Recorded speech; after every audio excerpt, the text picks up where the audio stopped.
এই যে ইতিহাসটা ওরা জানতো না, এই সেন্ট ভ্যালেন্টাইন্স ইতিহাসটা বলো, ওরা কি জানে? এই যে কত সালে এটা বাংলাদেশে আসছে, ওরা আসলে জানে? কে নিয়ে আসলো? দেখেন, ওটা তো বললামই, ওটা আনার পরে জেনা, ব্যভিচার, ফ্রি মিক্সিং, বাণিজ্য সব বেড়ে গেল। এটাকে কেন্দ্র করে কর্পোরেটরা এখন বাণিজ্য করতেছে। শুধুমাত্র এই দিবসে, শুনেন, আর এগুলো বলতে চাইনি, আমি বলতে বাধ্য হচ্ছি, শুধুমাত্র এই দিবসে কোটি কোটি টাকার কন্ডম বিক্রি হয়, জানেন? এটা শুধু শুধু কয়েকটা কান্ট্রির পরিসংখ্যান। সারা বিশ্বের পরিসংখ্যান দিলে তো আপনার চোখ কপালে উঠে যাবে। কি হচ্ছে আর কি হচ্ছে না। যেখানে আল্লাহ রাব্বুল আলামিন বলছেন চোখ নিচু করো, কাছেও যেও না, ওটা তো কোরআনে পড়ে থাকলোই, ওটাকে লঙ্ঘন করে জেনা হচ্ছে, ব্যভিচার হচ্ছে, অবৈধ সম্পর্ক হচ্ছে, প্রচুর ধর্ষণ হবে কালকে। আর ধর্ষণ হলে আমি বলবো শুধু ছেলেটা দায়ী না, মেয়েরাও দায়ী আছে। তোমাকে মাহরাম ছাড়া কে বের হইতে বলছে? মাহরাম ছাড়া একটা মেয়ের হজ ফরজ না।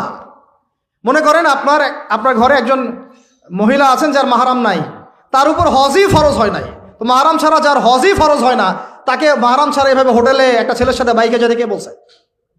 বলেন, মাহরাম ছাড়া একটা মেয়ের সফর জায়েজ নাই, হজও জায়েজ নাই, হজ করার দরকারই নাই, সে ঘরে থাকবে, ওইটাই তার জন্য বেশি গুরুত্বপূর্ণ, ওটাই হুকুম আল্লাহ পাকের। আর সে মাহরাম ছাড়া এইভাবে এখানে ওখানে ঘুরে বেড়াবে, ছেলের সাথে আড্ডাবাজি করবে, টাঙ্কি মারবে, চটপটি ফুচকা খাবে, এরপর 4-5টা ছেলে মিলে ওকে ধর্ষণ করে দিলে সব দোষ ওই ছেলের উপর আসবে? আমার তো মন চায় যে প্রথমে আগে এই মেয়েগুলোকে শায়েস্তা করি। হ্যাঁ, ছেলেগুলোকে তো করবোই, আগে মেয়েগুলোকে করি। শুধুমাত্র ওয়াজ নসিহত করে কাজ হবে না, সবাইকে কঠোর হতে হবে। আপনি আমাকে বলেন তো দেখি, আপনার মেয়ে কোন একটা ছেলের সাথে অবৈধ সম্পর্ক করেছে, আপনি কি এটা মেনে নেবেন?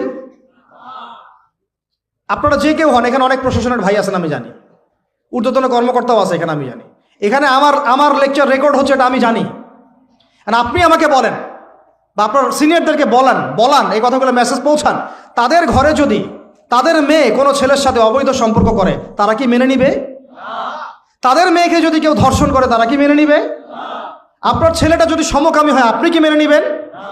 আপনার বাসায় যদি কালকে একটা ছেলে এসে বলে যে আপনার মেয়ে এসে বলে যে বাবা আমি ওকে ভালোবাসি, ওর সাথে বিয়ে করার আগে আমি যৌন সম্পর্ক করে ফেলছি, আপনি কি মেনে নিবেন? আপনি যদি জানতে পারেন কালকে আপনার মেয়ে গর্ভবতী হয়ে গেছে, আপনি কি মেনে নিবেন? আপনি যদি জানেন কালকে আপনার ছেলে আপনাকে এসে বলছে বাবা আমি একটা ছেলেকে নিয়ে আসছি, ও ছেলেটা আসলে বাইরে ছেলে, ভিতরে ভিতরে মেয়ে, তাই আমরা বিয়ে করে ফেলছি, আপনি কি মেনে নেবেন?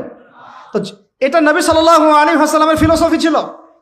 একজন সাহাবী এসে বলেছিলেন ইয়া রাসূলুল্লাহ, আমি ইসলামের সব